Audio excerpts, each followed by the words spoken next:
जय अंबे सर्वांना. मानवता किन्नर समाज श्री सलमा गुरु नायक यांच्या वतीने आज सीपी ऑफिसला आम्ही निवेदन दिलं. निवेदन आम्ही ह्या बाबत दिलं.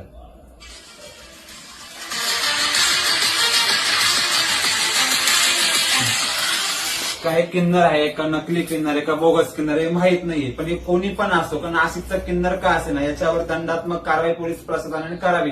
कारण असं की नाशिक शहरामध्ये लहान लेकरं मोठे माणसं यांच्यावर दुष्परिणाम झाला पाहिजे नाही. कारण की नाशिकमध्ये हा अवैध व्यवसाय कधीच नव्हता आणि याच्या पुढे पण आपल्याला नकोय नाशिकमध्ये व्यवसाय.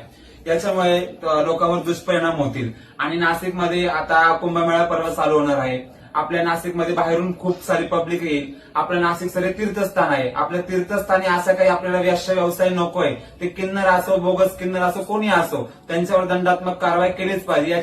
या कारणामुळे नाशिक किन्नर समाजाची छवी खराब नको व्हायला. कारण की नाशिक किन्नर समाज हा कधीच अशा कामांना प्रोत्साहन दिलेलं नाहीये. कारण की नाशिक किन्नर समाज सदैव 2-5 रुपयात चटणी मिरची मध्ये आम्ही राहतो. याच्यामुळं कोणत्याही तुम्ही अशा कारणांना बळी पडू नका. नाशिककरांना तुम्हाला हीच विनंती आहे. आणि तुम्हाला कुठे आढळल्यास तुम्ही 112 नंबरला फोन लावा आणि दंडात्मक कारवाई करा. जय अंबे. जय अंबे.